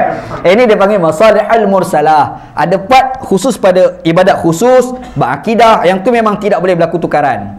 Tapi ada part-part tertentu melibatkan teknologi, memang boleh berlaku perubahan. Yang tu tidak jadi isu Begitu. Okey, itu pengajaran pertama dalam hadis ni. Yang kedua, dalam hadis ni sebut antara yang dikatakan sebagai sunan fitrah itu adalah misai itu dipendekkan. Sebenarnya dia ada kaitan misai dan janggut. Sebenarnya dalam kalangan ulama-ulama Islam berlaku perdebatan besar dalam isu misai dan janggut. Imam Syafi'i antara imam yang mengatakan haram cukur janggut. Imam Syafi'i Imam lain ada yang kata tak. Ada sebilangan ulama-ulama dalam mazhab Syafi'i kata tidak. Dia di bawah kategori sunat.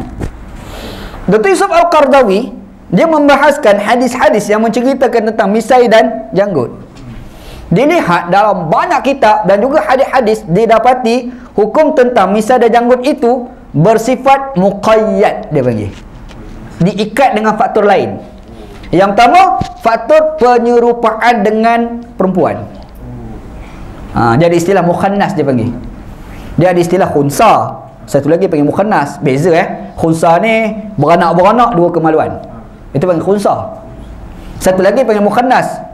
Mukhannas ni jantan tapi nak jadi perempuan. Jadi mukhannas ni jadi dua pula. Satu yang buat-buat tu. Yang ni nak tengok senang. Lorang jitik berlembak. Kan? Anda ke situ kan ada orang jual baju bandel. Ada situ banyak baju bandel. Kita pergi beli baju bandel, tiba-tiba datang seorang mukhannas. Dia tengok kita, dia panggil, "Ustaz, dia kenal aku punya." Dia kejual aku. Dia kenal aku punya. Ustaz dia panggil. Ada cerita Mak Sabu. Mak kita lah bila cerita masa zaman PAS dulu lah. Masa dia masih lagi timbalan Presiden PAS. Dia berjabat kan kat situ. Dia buat PAS tu kan. Tok Jadi datang naik kereta kan, parking kat belakang. Tok Jadi naik, Tok Jadi cakap bermat, "Saya pun ditegur." Tok Jadi habis tegur. Yang tu mukhannas. Itu mukhannas. Maksudnya dia tu lelaki tapi dia nak jadi perempuan. Faham tak? Satu. Ada pula satu lagi, dia beranak-beranak tu dia memang lembut. Kan ada lelaki tapi lembut. Ada kan? Ada lagu tu. Ada pula satu lagi tu dia tu memang khunsa sungguh. Beranak-beranak dua kemaluan. Kita tak tahu dia di mana satu. Makanya ketika itu kita nak nilai dia lelaki ke perempuan. Benda ni dibahas panjang lebar ulama fiqh. Kalau dia khunsa, dua kemaluan, maka kita kena tengok manakah kemaluan yang paling berfungsi. Mana fungsi? Kalau kencing tu keluar alit lelaki ke alit perempuan? Kalau alit lelaki, maka dia lelaki. Kalau keluar alit perempuan, maka dia kira sebagai perempuan. Maka orang macam ni boleh berlaku pembedahan. Boleh berlaku pembedahan. Itu apa? Khunsa. Khunsa. Kan? Tapi ada satu lagi, mukhannas. Maksudnya jantan. Cuma dia lembut. Dia nak tukar lah, potong kepala lagi. Itu tak boleh. Itu tak boleh. Yang tu memang tak boleh. Sekarang ni belamba orang nak buat, kat siam. Janganlah, perbuatan itu adalah haram. Tak boleh, hukumnya tak boleh. Jadi ulama Islam dulu dok bahas tentang janggut dengan misai ni, selalunya akan dikaitkan dengan faktor penyerupaan dengan perempuan. Datang konteks pada hari ni, apakah benda itu menjadi isu? Jadi dia tertakluk kepada konteks. Jika tak pernah cerita, kita pakai kain plekat tutup buku lali. Dalam hadis Nabi SAW, Nabi kata, man jara sabahu khuyalaan la yanzurillahu wajhahu yaumal qiyamah. Nabi kata barang siapa yang melaburkan pakaian yang tutup buku lali kerana sombong, Allah Ta'ala tak nak tengok muka di akhirat nanti. Hadis tu kan. Okey, kita kat Malaysia kain tutup buku lali pakai seluar tutup buku lali sudah, Allah Ta'ala tak nak tengok muka di akhirat nanti. Macam mana tu? Jawapannya konteks. Sebab zaman itu kalau orang pakai labuh itu sombong. Sebab itu ada satu hadis bila Nabi sebut benda ni, pasal dia panggil istilah ni isbal, dia panggil isbal. Abu Bakar As-Siddiq tanya Rasulullah, aku ni ada problem, pakaian aku ni memang tutup buku lali. Nabi kata, kamu Abu Bakar tak ada sombong. Maksudnya bukan isu labuh tu, isunya sombong ataupun tidak. Boleh faham? Maka demikian juga isu janggut dengan misai. Ada ulama dia letak mutlak haram. Haram cukur janggut, haram biar misai tu kan, haram. Orang kerja polis penat selalu, orang kerja askar penat selalu. Betul kan? Lepas tu Yusuf Al-Qaradawi dia bahas, dia kata semua hadis-hadis yang mencerita pasal misai, yang cerita pasal janggut, selalunya ada kait dengan faktor yang lain. Yang pertama, faktor istilah dia panggil amrod. Amrod ni muka budak yang iras perempuan. Faham tak? Satu. Yang kedua, ada kaitan dengan bagi misai panjang, buang janggut dikaitkan dengan penyerupaan orang Majusi. Orang Majusi Maka di sini kita tengok timbul pada hari ini, apakah yang dikatakan orang bermisai, janggut, tidak berjanggut dan hanya bermisai, itu orang Majusi je ke ataupun orang Islam pun dah jadi biasa dah? Biasa dah kan? Maksud di sini, larangan itu bersifat muqayyad, bukan larangan mutlak. Jadi bermaksud kalau kita buang janggut, kalau kita bermisai, tak jadi haram lah sebab tak ada kaitan dengan Majusi dah zaman sekarang ni. Boleh faham? Supaya juga ni orang rambut tu yang buat pang tu. Pang, dia bukan pang, potong sikit-sikit. Istilah dia panggil qaza kan, rambut dia potong, dia buat macam-macam lah. Ada garis ke tepi. Sekarang lagi canggih, ada longkang pula. Kan ada kan? Itu ada larangan tau dalam hadis tu. Lepas tu yang orang buat rambut macam tu macam mana pula Belambak dah buat lagu tu nak silap hari bulan pergi pun kita buat longkang kat tepi tu. Jawapannya, hadis itu bersifat muqayyad, berkait dengan style rambut orang Yahudi dan Nasrani zaman tu. Jadi kalau hari ni dia jadi isu dah. Maka kalau siapa buat, tidak termasuk dalam larangan hadis Nabi SAW kerana faktor konteks. Faham Okey, kalau kita tengok kupasan itu, maka tidak hairan Yusuf Al-Qaradawi mengistimbatkan hukum berjanggut itu hukumnya adalah sunat, potong misai itu adalah sunat. Faham Jadi kalau kita buang janggut, apakah kita berdosa? Tak. Tidak jadi haram. Faham itu hukum dia. Gitulah. Tapi kalau berjanggut bagus. Anak sendiri memang janggut tak pernah potong kecuali masuk penjara gitu. Itu pun bukan aku nak potong, dia nak potong. Anak ni memang tak berjanggut. Bukan kalau buang ni tak ada apa-apa, tapi kalau buang juga tak selesa, rasa macam janggal dia aku ni. Itu masalah anak lah. Lagipun kita ikutlah sunnah Rasulullah SAW. Tapi kalau pergi Pakistan, ulama Pakistan haram cukur janggut. Ulama Pakistan. Anda ingat masa anda belajar Pakistan, ada kawan anda seorang orang Iran. Dia orang Sunni lah, Iran yang Sunni, bukan Iran Syiah tu. Dia ni janggut, orang dia kan berjambang. Dia selalu duduk gosok-gosok, dia tenggelam janggut dia. Nampak macam potong. Jadi dia masuk kelas, Maulana kita tengok janggut tu tenggelam. Dia kata, kau keluar. Dia perambat keluar dari kelas tu. Sebab apa? Sebab cukur janggut. Dia kata, tak, aku bukan cukur, aku gosok-gosok tenggelam. Tu nak cerita ulama Pakistan, dia tegah sampai tak betul tu. Kenapa? Mazhab dia haram cukup janggut. Mazhab dia nasib baik kita ni Syafi'i. Kalau tidak kita pun hanyut. Itu segi perbahasan hukum gitu. Lepas tu ada hadis yang menceritakan melibatkan pada dua orang sahabat Nabi. Yang pertama adalah Abu Hurairah radhiyallahu an, yang kedua Abdullah bin Umar. Dua sahabat Nabi terkenal kan. Dia ni kalau janggut dia panjang, dia akan genggam, dia akan potong buah genggam. Yang tu amalan sahabat Nabi. Jadi kita nak berjanggut, silakan berjanggut, tak jadi apa masalah pun. Tak nak janggut, silakan. Sebab tak nak ambil yang sunnah, tak apa, tak ada masalah apa pun. Kan? Kita jangan marah orang tak ambil sunnah tu. Dia tak sembahyang ba'diyah, kita pergi merepek. Tak sembahyang ba'diyah. Alah, kau duk sibuk orang tak sembahyang ba'diyah, yang kat luar tu berlambak tak sembahyang wajib. Orang tak sembahyang sunat ni, kita tak payah marah. Sebab benda sunat dia kan. Ada orang ni nak buat benda sunat, kita raikan. Dia tak nak buat, tak apa. Yang kita kena bertegas ni benda-benda yang haram. Itu kita kena bertegas. Faham kan? Benda-benda yang wajib, itu kita kena bertegas. Benda yang ada sunat ataupun khilafiah, kita raih je lah. Ambil sikap macam tu mudah gitu insya-Allah. Okey, lepas tu potong kuku. Setelah potong kuku, dalam hadis ada sebut potong kuku kan. Dia potong kuku ni, kita bisa dengar tak potong kuku ni ikut aturan jari. Mula-mula potong jari telunjuk, lepas tu jari tengah, lepas tu jari ni jari, lepas tu bawah ibu jari, lepas tu kalau tangan kiri ibu jari sampai ke ujung. Kalau kaki pula daripada jari kecil kanan tu sampai ke kiri yang kecil tu. Betul kan? Itu tu tidak ada di dalam hadis.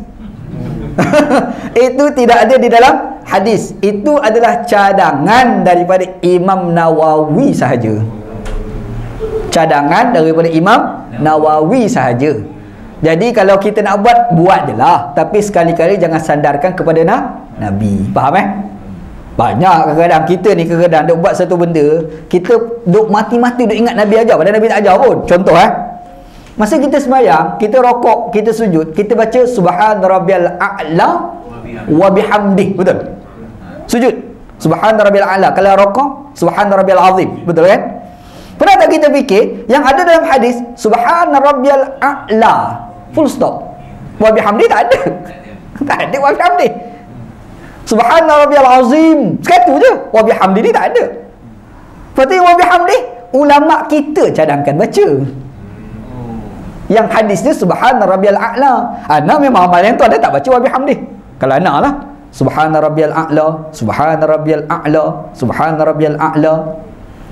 Sebab kalau tambah wa bihamdih, dia tak jadi subhana rabbiyal a'la wa bihamdih, dia jadi subdih, subdih, subdih. Punya cepat. Dia punya cepat tu subdih. Malaikat pun tak tahu nak tulis pahala apa. Kan? Subhana rabbiyal azim, subhana rabbiyal azim, subhana rabbiyal azim. Kita bila sujud sawi, buat silap solat macam mana, lepas tu sebelum bagi salam tu sujud dah kan. Sujud 2 kali lah. Kita baca apa? Subhana man la yanam wa la yashu. Betul? Pernah tak kita tahu? Itu bukan hadis. Itu bukan hadis sebenarnya. Yang tu cadangan daripada Imam Syafi'i. Faham? Masa kita doa iftitah. Allahu akbar kabira walhamdulillahi katsira wa subhanallahi bukratan wa asila wajjahtu wajh sampai habis tu kan. Yang tu kita baca setiap kali sembahyang, betul tak? Sebenarnya, cerita yang sebenar. Dalam hadis Nabi sallam yang Nabi Muhammad baca begitu dalam doa iftitah hanya ketika solat qiyamul lail sahaja. Dalam qiyamul lail sahaja. Imam Syafi'i dia ambil, dia cadangkan baca pada tiap-tiap kali sembahyang fardu. Imam Syafi'i cadangkan. Pergi dekat Pakistan, ulama yang bukan mazhab Syafi'i, dia tak baca yang kita baca ni. Kita pergi baca, dia pun pening. Kau baca apa ni? Dia tanya kita balik. Padahal dia tu lagi kuat hadis daripada kita. Pakistan. Kita baca qunut subuh. Allahumma hadini fi man hadait. Betul?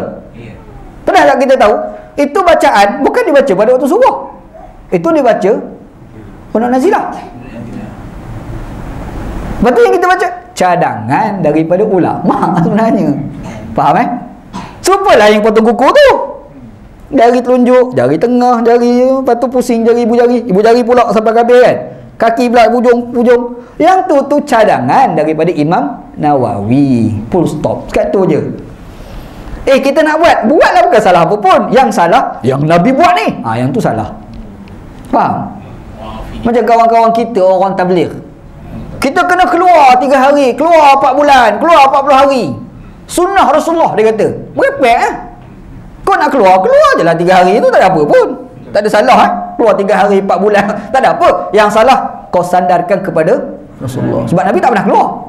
Nabi tak ada keluar 3 hari 3 bulan. Tak ada Kalau orang tanya anak pernah pula keluar tabligh? Anak keluar setahun kau bapak karkun. Bukan karkun biasa, bapak karkun. Ada kawan karkun mari kadang-kadang duk kempen kita lah, keluar 3 hari ni kan, duk cerita begini. Anak pergi cerita pengalaman belajar Pakistan, setahun keluar 3 hari masjid ni, 3 hari masjid tu, cukup setahun. Jadi dia ni kalau 4 bulan canggih kan, 4 bulan. Kita 4 bulan 3 paku 3 paku 12 bulan setahun kan. 4 paku kan. Oh lagi hebat lah, fikir balik lah kan. Cerita je lah. Tapi kalau orang nak keluar, kita tak boleh marah. Dia nak keluar je lah. 3 bulan pun tak ada masalah apa pun. Kalau orang tanya kita, yang dalil keluar 3 hari 4 bulan, bagaimana sebenarnya? Dia asal nak cerita kenapa boleh datang keluar 3 hari. Bukan Nabi Muhammad keluar. Asal ceritanya, ada seorang perempuan pada zaman Umar bin Al-Khattab. Asal cerita dia, dia pergi jumpa Sayyidina Umar. Bila jumpa Sayyidina Umar, dia kata pada Sayyidina Umar, wahai Sayyidina Umar, suami aku ni baik, malam tahajud, siang puasa. Sayyidina Umar kata, bagus laki kamu. Bukan senang nak jumpa laki macam tu, sembahyang tahajud hari-hari, puasa hari-hari. Baguslah laki kamu. Perempuan tu bila dengar, muka dia berubah. Muka dia tak syok. Dia pun terus pergi. Masa Sayyidina Umar cakap tu, tepi Sayyidina Umar tu ada seorang sahabat Nabi, namanya Ka'ab bin Sur. Ka'ab bin Sur kata, apalah kamu Umar?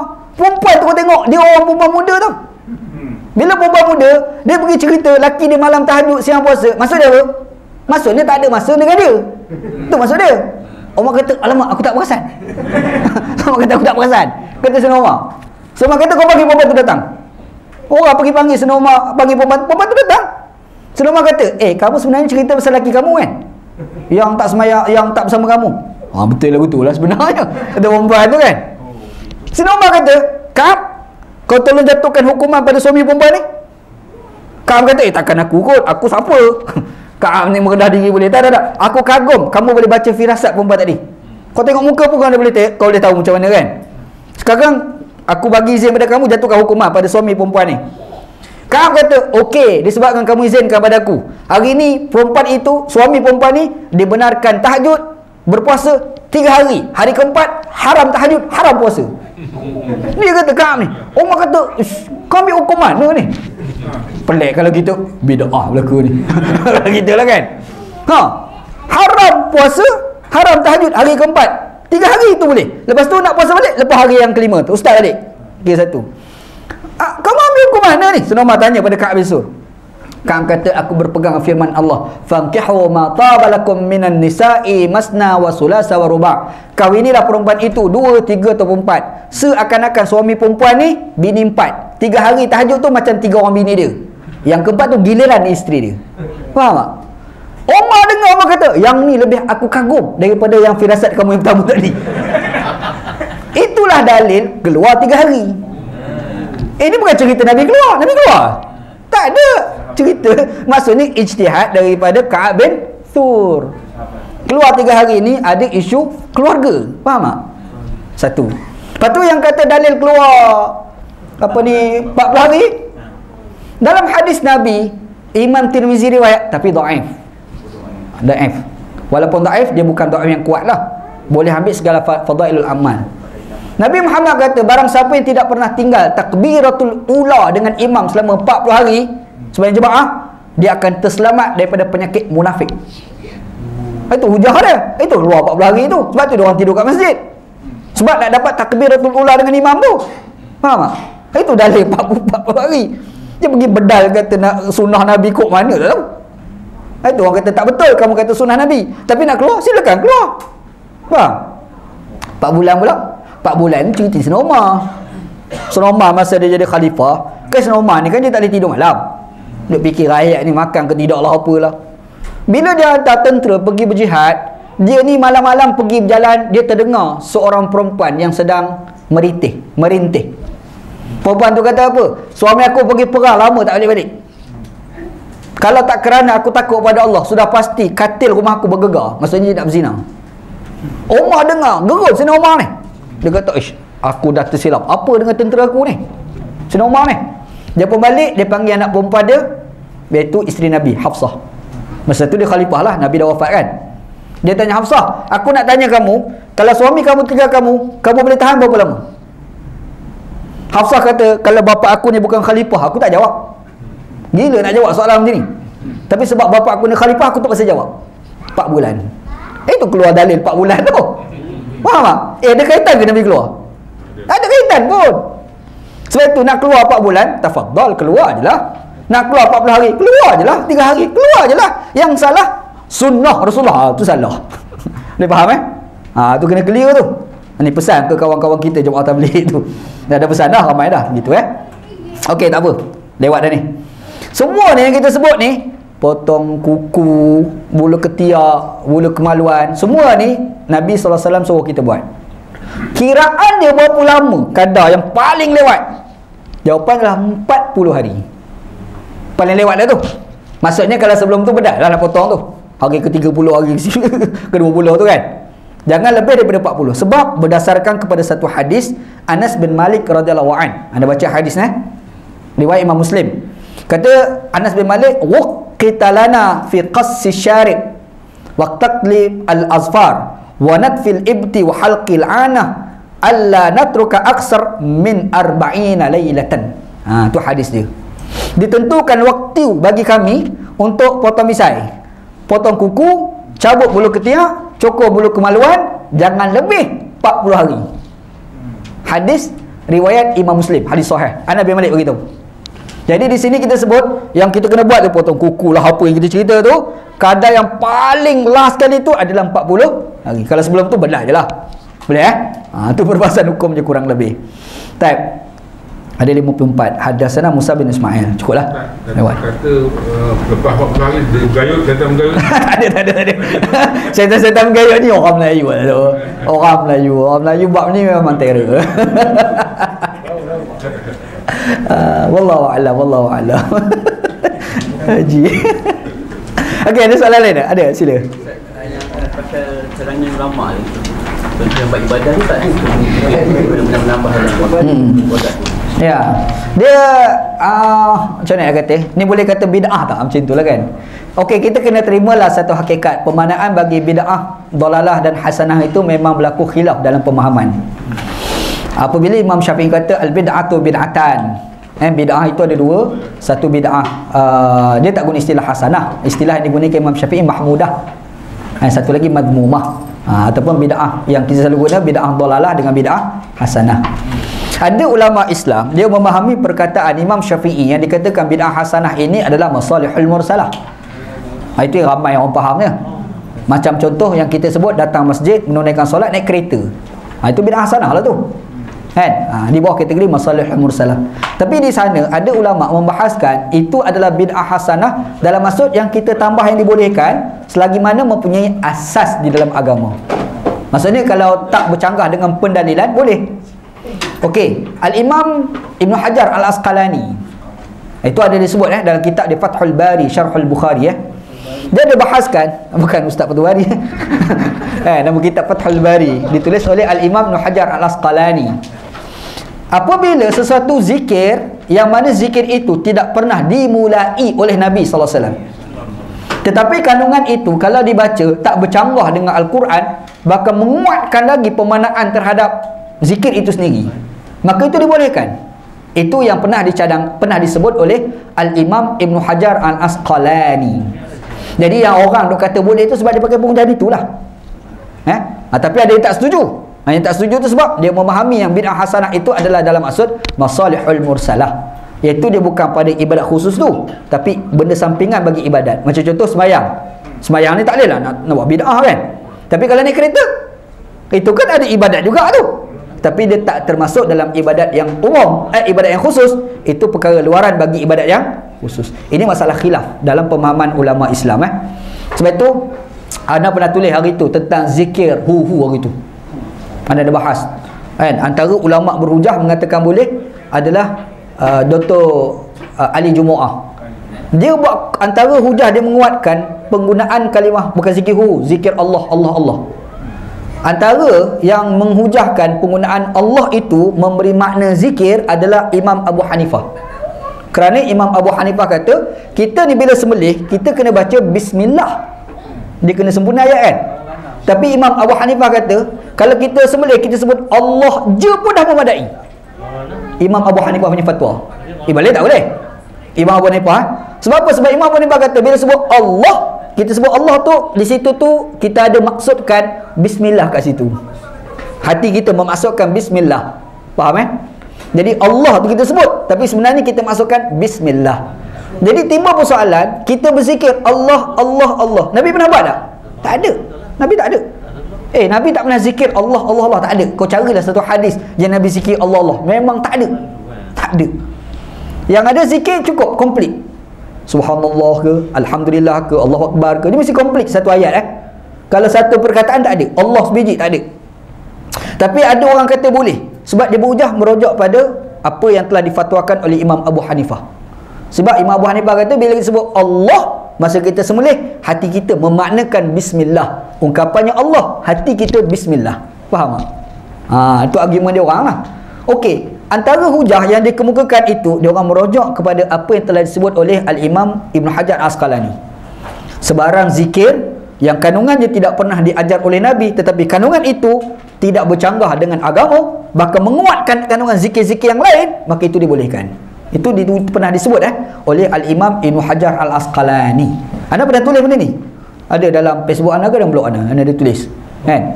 Masalah kita setuju tak setuju tu cerita nombor 2. Anda letak base dulu, asas khilafiah. Kalau orang tanya ana zikir subhanallah wa bihamdi, ana subhanallah wa bihamdi, subhanallah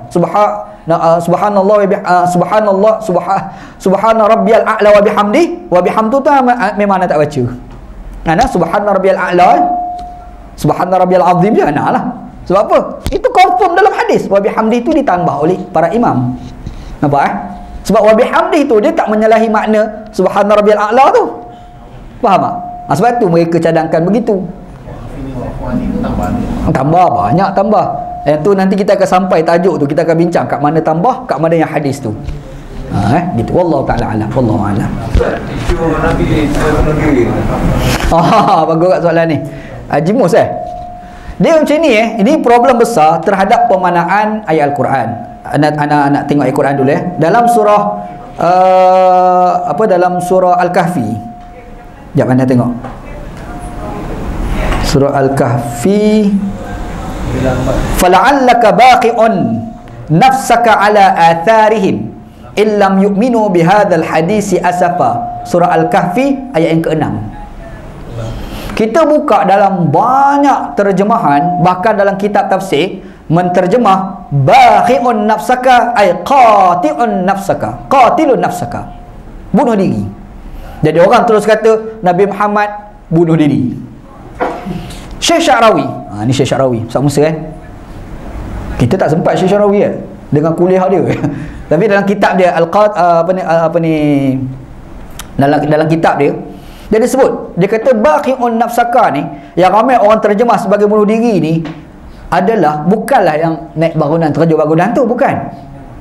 Sebab dalam konteks ayat dia cerita Nabi ni berdakwah, orang tolak dakwah Nabi. Jadi bila tolak dakwah Nabi, bukan semata-mata tolak, dia orang buat menganjing pula ke Nabi. Orang tu dalam cerita ni, orang kafir yang menganjing ke Nabi, namanya An-Nadhr bin Al-Haris nama dia. An-Nadhr bin Al-Haris nama dia. An-Nadhr bin Al-Haris ni, dia ni orang cerdik. Dia berjalan dalam banyak tempat, antara tempat dia pernah sampai kat Farsi. Dan dia mengkagumi raja-raja Farsi. Lalu bila dia balik ke Mekah, dia tengok orang duk dengar perkataan Nabi Muhammad cerita pasal Al-Quran, macam-macam kisah menarik tu kan. Jadi dia ni nak bagi supaya orang-orang Quraisy ni jangan dengar ucapan Nabi, dia buat keluar cerita-cerita raja Farsi yang hebat-hebat. Tujuan dia jangan dengar khutbah Nabi, dengar cerita pasal raja Farsi. Lepas tu dia buat menganjing pula pada Nabi. Nabi jadi sedih.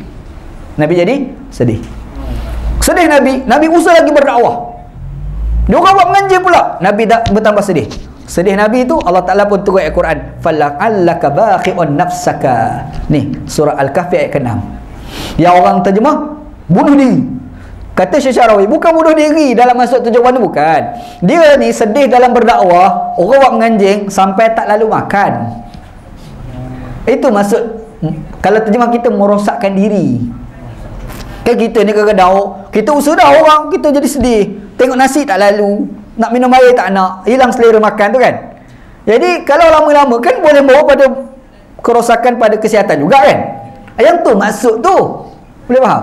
Dia bukan bunuh diri tu maksudnya kita ambil pisau nak tikam, naik bangunan terjun. Bukan. Boleh faham? Jadi orang tu yang duk sebar video tu, dia guna istilah bunuh diri. Sepatutnya penggunaan perkataan bunuh diri tu perlu ditukar. Tak tepat perkataan bunuh diri. Tak tepat. Dia kena guna perkataan lain. Terpulanglah guna perkataan apa. Kalau kat sini kalau tengok terjemahan Pimpinan Rahman, maka jangan pula engkau wahai Muhammad membinasakan dirimu. Ayat dia membinasakan dirimu. Itu agak selamat. Tapi kalau kita buka terjemahan Indonesia, bunuh diri. Jadi sebenarnya bunuh diri kita faham berbeza dengan kita faham membinasakan diri. Kalau kita terjun bangunan, itu bunuh diri. Pergi naik dekat Jabatan Pulau Pinang, terjun, bunuh diri. Nabi bukan macam tu. Yang kita sebut ni, yang dia kata baqi'un nafsaka di sini ni, bukan macam tu. Maksudnya adalah orang ni duk tak nak terima dakwah, dia usaha lagi sampai tak lalu makan. Tak lalu makan. Kalau tak makan banyak hari, itu memang boleh membinasakan diri. Itu maksud Al-Quran. Kalau macam itu tidak negatif. Betul kan? Jadi terjemahan bunuh diri itu perlu diubah gitu. Wallahu a'lam. Berbalik kepada yang tadi tu, yang Imam Nawawi kata potong buku lah itu lah ini. Tapi ada pahala ke kau buat? Tak ada. Pahala mesti datang daripada wahyu.